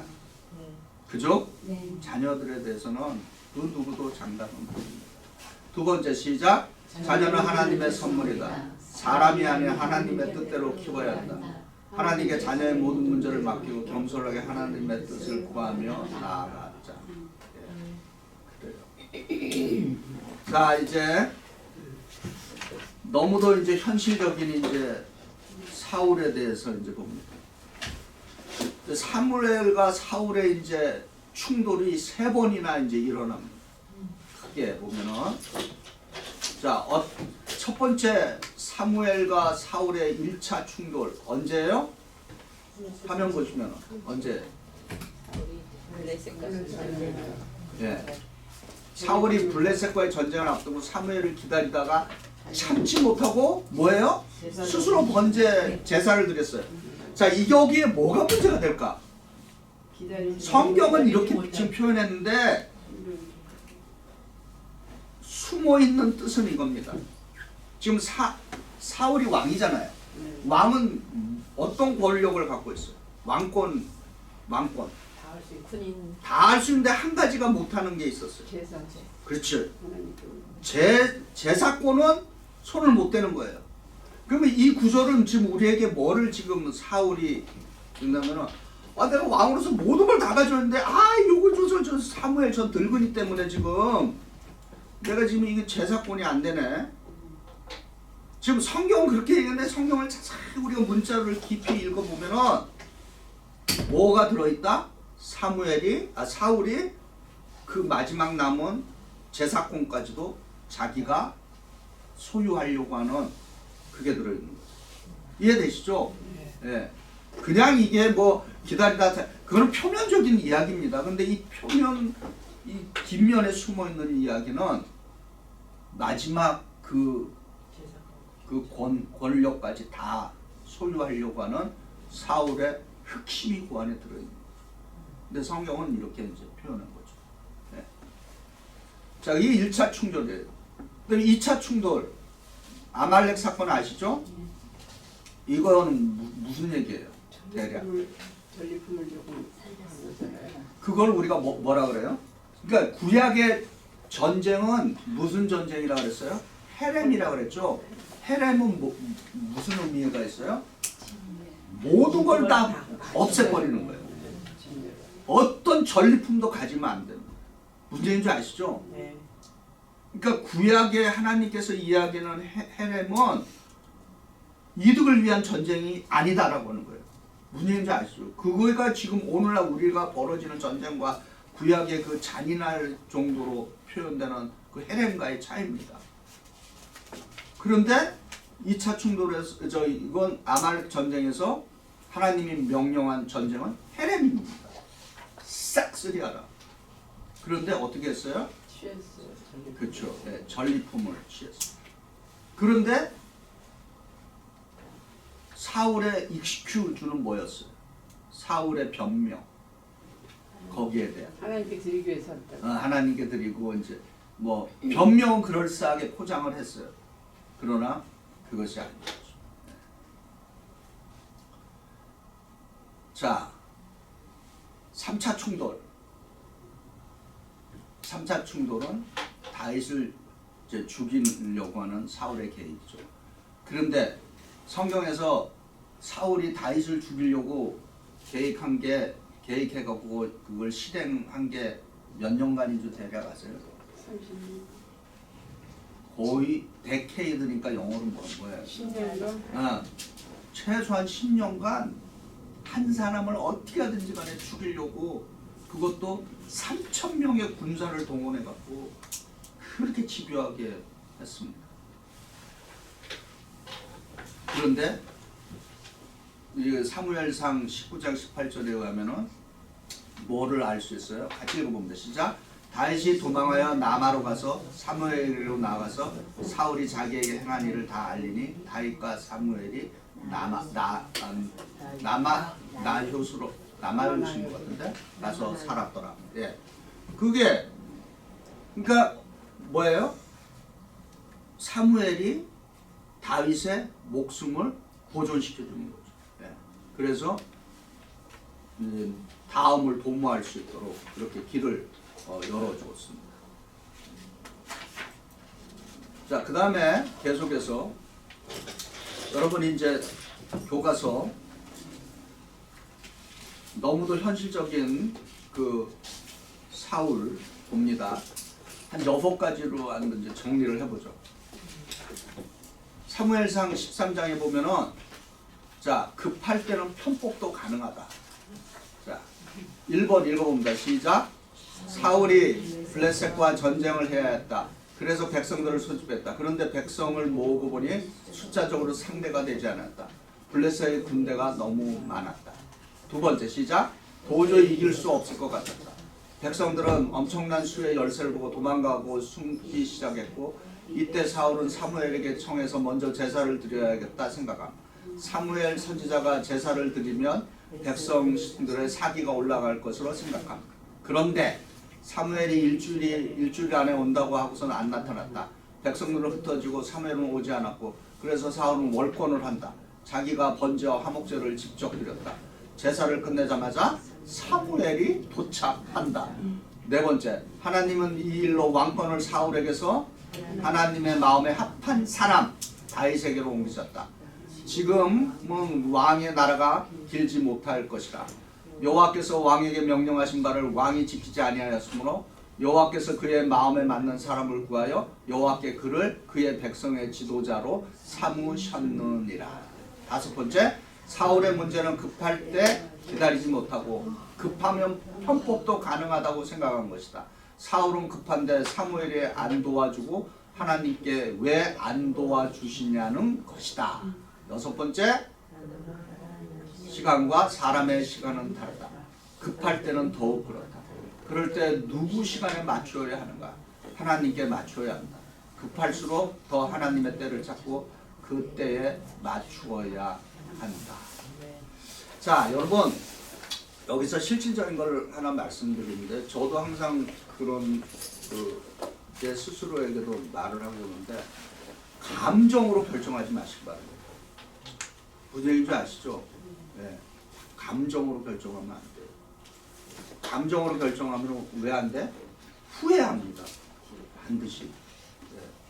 네. 반드시 후회합니다. 그 감정으로 하면 큰일 져요. 그래서 우리 여자분들은 조금 덜한 것 같은데, 그 성경, 우리 이 세상의 죄도 그렇죠. 뭐예요? 욱해서 저지르는 죄와 계획해서 저지르는 죄는 죄 형량이 달라지죠. 네. 근데 대부분 남자들은 교도소에 그렇게 써있대요. 남자 교도소는 3초만 참으라나 생각하라나 그렇게 적혀있답니다. 왜냐면 남자들의 많은 사건 사고는 뭐야? 그 순간적인 그 분노에 의해서 나오는 거예요. 근데 여자들은 무서워요. 그 영어로 뭐라 그래요? 프리메디테이팅. 생각하고 그래서 이제 나온 말이 여자가 하는 분노는 거의 무서워. 왜냐면은 그거를 프리메디테이트 된 거예요. 계속 고치고 그렇게 해서 최초의 살인 사건을 저지른 성경의 인물이 누구예요? 가인이에요. 가인을 욱해서 죽인 게 아니라 계획 범죄. 성경을 읽어보면 그렇잖아요. 네. 그래서 여러분들 감정으로 뭔가를, 그래서 하나님 때를 기다리는 거 굉장히 신중하는 거. 느려도 제대로 된 방향으로 가는 게 중요합니다. 그죠? 예. 막 하고 나는데 어디로 가는지 모르고 무조건 달려가는 것보다도 늦게 가도 방향성 있게 가는 게 굉장히 중요합니다. 자, 두 번째 화면 보세요. 시작. 대중이 워낙 하나님 앞에서 한 맹세도 바꿀 수 있다. 네. 사울의 무모한 맹세, 요나단의 무지한 위반, 요나단의 비판, 하나님의 침묵과 제비뽑기, 사울의 이종성, 맹세를 쉽게 반복함. 자, 그게 뭔가? 자, 이제 한 예만 보죠. 시작. 14장 45절 읽어봅니다. 시작. 백성이 사울에게 말하되 이스라엘에게 이 큰 군을 이룬 요나단이 죽겠나이까 결단코 그렇지 아니하나이다. 여호와께서 살아계심을 두고 맹세하옵나니 그의 머리털 하나도 땅에 떨어지지 아니할 것은 그가 하나님께 일하였음이니라 하여 백성이 요나단을 구원하여 죽지 아니하게 하리라. 요 사건의 배경을 아세요? 뭐예요? 한번 이야기로 해보세요. 요 사건의 배경. 다윗을 살려준 거 아니야? 지금 이제 그 여러분, 싸우는데 예. 블레셋과 싸우는데 그거를 치기 위해서 뭐 이렇게 먹지를 말라고 그렇지. 했는데 예. 그 요나단이 뿔이 있으니까 그거를 갖다가 창 끝으로 해갖고 네. 그들이 나중에 이제 그것을 인해 가지고 이제 먹으면 죽는다라고. 그리고 하는데 누구든지 간에 죽여버린다 이제 그렇게 했는데, 예. 사울이 죽여버린다는 거죠. 네, 사울이 자기가 그렇게 공포를 했어요. 근데 또 지 아들인 거야 보니까. 백성이 하지. 또 백성이 또 나하고 이제 하니까 이제 은근히 이제 백성에 이제 나 편승해서 이제 이렇게 넘어간 거죠. 예. 이해하죠? 예. 요거 보면 누구 생각나요? 사사 삼선 아니 맹세 해가고 지금 여기는 확 뒤집어 엎었잖아요. 입다. 입다 생각나죠? 그는 맹세한 대로 그렇게 가죠. 네. 입다와 아주 반대가 되는 거죠. 근데 꿀 먹고 기운 나가지고 이기긴 이겼잖아. 밝아지고 밝아지고. 힘이 나서 더 열심히 아니 다 자. 죽었다는데. 세 번째 여러분 교과서도 있습니다. 세 번째 여러분 화면 보시고 시작. 하나님의 법은 디테일까지 신경 쓸 필요가 없다. 이게 이제 사울의 입장이에요. 네.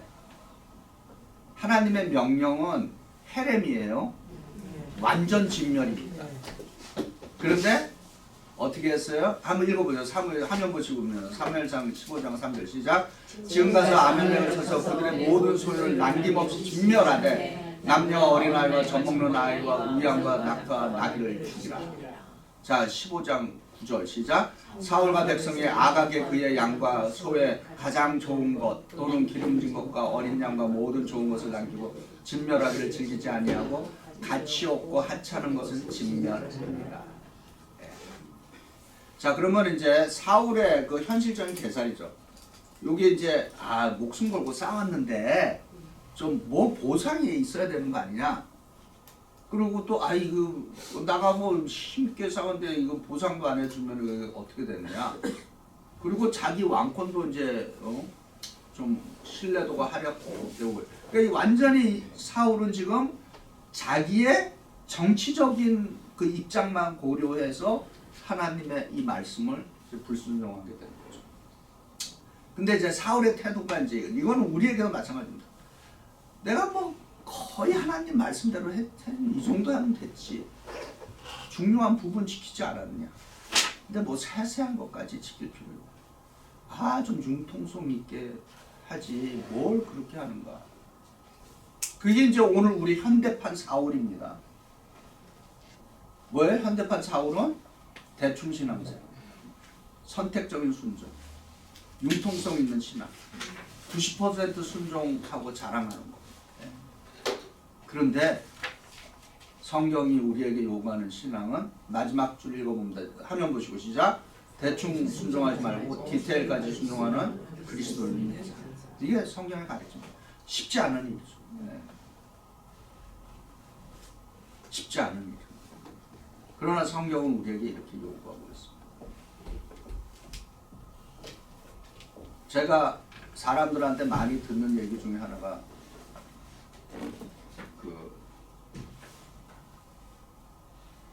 특히 우리 사모한테 말입니다. 융통성이라고나. 근데 거기서 왜 내가 나와? 거기서 내가 나와? 가끔 그런 얘기 들어요. 그 친구들도 그래. 근데 목사들이 융통성 있으면 별로 안 좋아요. 분명히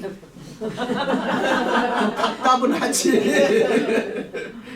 근데 너무 융통성이 있으면. 저는 자동차를 몰아도 GPS가 이렇게 옮겨줄까요? 빠른 길을 택해줄까요? No. 내가 가는 길. 그냥 내가 하는 길. Going my way.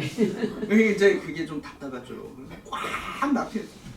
그러면 뭘 판단을 하고 딱 빠져갖고 이렇게 가야 되는데 또 그게 안 돌아가는 것이요. 그래서 요즘은 이제 가끔 이제 GPS 좀 믿어보려고 하는데 아직까지 그게 순발력이 떨어져요. 자, 이제 우리 마지막 우리 분입니다. 우리 위대한 임금이신 다윗 임금 봅니다. 자, 블레셋으로 망명한 다윗. 이제 이 큰 제목이 블레셋으로 망명한 다윗. 이게 하나님 뜻이 아닐까? 아니었습니다. 그걸 지금 이게 제목이 얘기하는 겁니다. 하나님께서 얘야 너 블레셋으로 가서 목숨을 부지하라. 이게 아니었다라고 하는 게 이 성경의 지금 포인트입니다. 네. 근데 우리가 성경을 가만히 이제 이게 다윗의 관계와 사울의 관계를 가만히 보면 얼마나 불안해요. 하루하루 사는 게 이게 어디서 나를 쳐 죽이려고 들어오는데 좀 하루라도 좀 편하게 살고 싶지 않겠습니까? 인간적으로 얘기해서. 자, 사무엘상 27장 1절 읽어보면 시작. 다윗이 그의 마음에 생각하기를 내가 후일에는 사울의 손에 붙잡히리니 블레셋 사람들의 땅으로 피하여 들어가는 것이 좋으리로다. 사울이 이스라엘 온 영토 내에서 다시 나를 찾다가 단념하리니 내가 그의 손에서 벗어나리라 하고. 여기서 지금 문제가 되는 게 뭘까요? 이 구절에서 그의 마음에 생각하기를. 그러니까 여기는 지금 뭐예요? 하나님이 없다는 거예요. 지금 배제가 돼 있는 거예요. 하나님께서 물어서 이게 했다면 이게 지금 말이 스토리가 달라지는데 그의 마음에 생각. 사사기에 뭐가 생각이 나요? 자기의 소원. 그렇지. 자기의 눈에. 그게 이게 딱 지금 이게 지금 매치가 되는 거야. 그래갖고 어떻게 돼? 결론은 다윗이 결정하고 블레셋에 투항했는데 처음에는 좀 그럴싸하게 조금 편안한 것 같았는데 이게 이제 블레셋에서 와서 보니까 이게 다윗이 저 친구가 잘못해서 우리를 대치면 어떻게 하나? 이제 그런 이제 그 의심을 이제 받게 되는 거죠. 그러니까 이제 다윗이 여기 왔다 이거 이제 완전히 이거 내가 이제 잘못하면 죽겠구나. 그래서 어떻게 돼요? 미친 짓거리를 하게 되는 것입니다. 사울 피해서 좀 편안하게 좀 살려고 왔는데 처음에는 좀 그럴듯하게 갔는데 그게 안 되니까 이제 오히려 죽게 생기니까 이게 이제 미친 짓거리를 하게 되고 미친 짓거리만 하게 된 것이 아니라 오히려 자기 가족들에게도 피해가 되고 자기 부하들에게까지도 엄청난 이제 그 피해가 되고 급기야는 이제 부하들까지도 이제 반란하기까지 이제 그런 위기에 이제 처하게 된 것입니다. 그래서 이 다윗의 이야기를 통해서는 우리가 참 인생 힘들어요. 그죠? 하루하루 사는 게 참 쉽지 않습니다. 또 지금 같은 전쟁의 시기에는 뭐 그쪽 사람들은 더 힘들겠지만은 우리 미국도 얼마나 서민들이 살기가 어렵습니까? 어저께 그 김정민 목사님이랑 요번 식사하면서 얘기 들었는데 저는 방공호라 그래갖고 뭐 지하실 제대로 된 데 들어가서 숨는 줄 알았어요.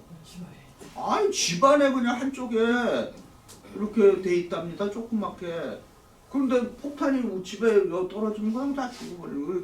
김정민 목사님이 하는 얘기가 부상당하면 죽는 게 나아요. 그 얘기를 하더라고요. 그래서 내가 불안하지 않냐고. 불안하죠. 그러니까 잠도 그분이 이렇게 이제 그 셀러폰 들고 왔잖아요. 근데 갑자기 치 소리가 나는 거예요. 그래서 뭐예요? 그랬더니 그거 지금 폭탄 떨어진다는 그 열람만. 근데 저랑 식사하는 1시간 정도에 7번이나 소리를. 그러니까 결국 그 얘기는 뭐예요? 미사일이 7번 지금 떨어져요. 자기가 그 어디에 떨어진다는 거. 그 얼마나 불안하겠어. 내가 애는 괜찮냐고. 사모님이랑 애는 다행히 애가 남자애라서 조금 덜 불안해요. 본인은 불안하다 그러면서 애는 덜 불안. 말이 안 되지. 얼마나 불안하겠어. 여러분 같으면 살겠어요? 아니 생각해보세요. 미사일이 하루에 막 저랑 밥 먹는데도 뭐 7개나 신호가 이런 소리가 나요. 그리고 뭐예요? 그랬더니 지금 여기 어디에 지금 떨어지고 있으니까 피하라고 하는 고급 메시지라는 거. 근데 그게 밥 먹는 1시간 내에 7번 정도면은 평소에 하루를 치면은 그게 빨리 끝내야죠. 그러니까 참 그렇게 힘들게 삽니다. 근데 어쨌든 우리 오늘의 말씀으로 들어오면은 주는 메시지는 뭐다? 제일 밑에 뭐예요? 아무리 힘들어도 하나님께 묻자. 편하게 살려다가 더 큰 고통을 당할 수 있음을 기억하자. 맞습니다. 그래서 뭔가 결정하려면 반드시 뭘 해야 된다? 하나님께 물어야 돼요. 그리고 절대로 감정적으로 결정하면 안 됩니다. 후회합니다. 감정으로 결정하면. 제가 우리 목사니까 목사님 얘기하는데 어떤 목사님이 재작년에 은퇴를 했어요. 화가 나서 은퇴했어. 결론은 그거예요. 화 때문에. 후회하시겠네. 그래요. 지금 후회해요. 분노, 그러니까 그 분노를 이해해요. 얼마나 속상하면 그렇게 했나. 그래서 우리가 찾아가갖고 목사님 접으시라고. 안 된대요. 뭐 한 달 정도 같이 얘기하고 대화하고 그런데도 안 바뀌었어. 그래갖고 은퇴했어. 그리고 1년 지나고 나니까 목사님 나 후회해. 그런 일이 생깁니다. 그건 뭐 목사만 그러겠어요. 여러분 우리 일반 삶에서도. 그래서 제발 성경적으로 또 이성적으로 객관적으로 결론에 이르시기 바랍니다. 감정으로 하면은 반드시 후회합니다. 손해보고. 자, 오늘 마지막입니다. 우리 1, 2, 3 제가 이렇게 뽑았는데요. 여러분 1, 2, 6 중에서 어떤 걸 잠깐 한번 얘기해 보고 싶은 분. 이렇게 3개 보시면서 자기가 한번 간증이나 뭐 이렇게 얘기하고 싶은 분 있으세요?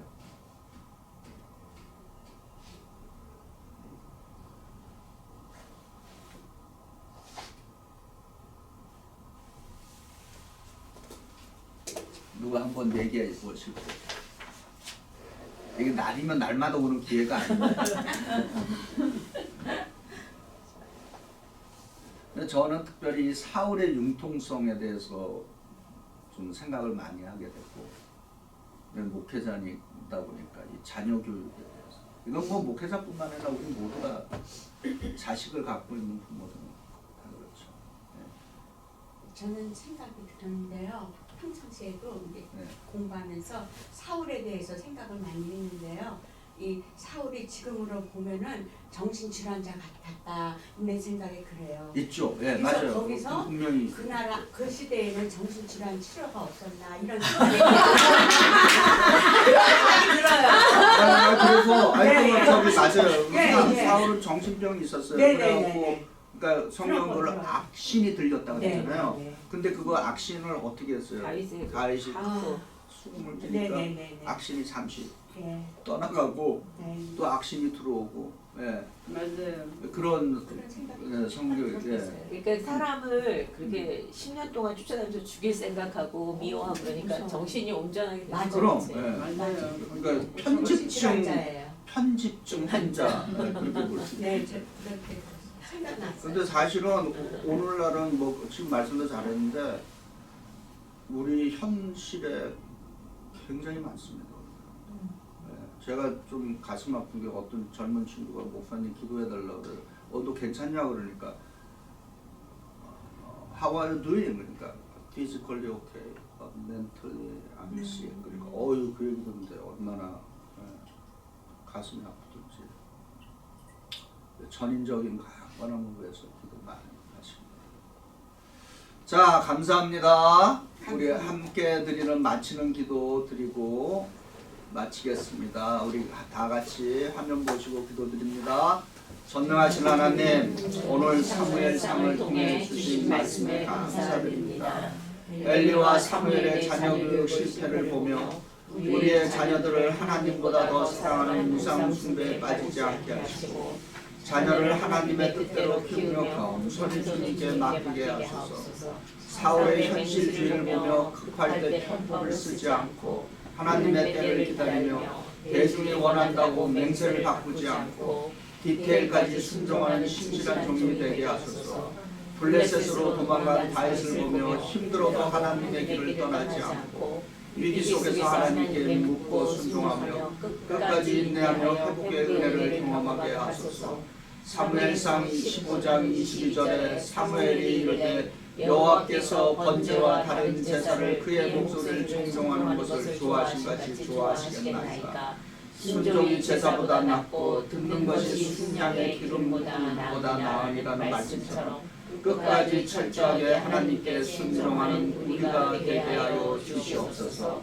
예수 그리스도의 이름으로 기도드립니다. 아멘. 하나님께 영광의 박수로 마칩니다.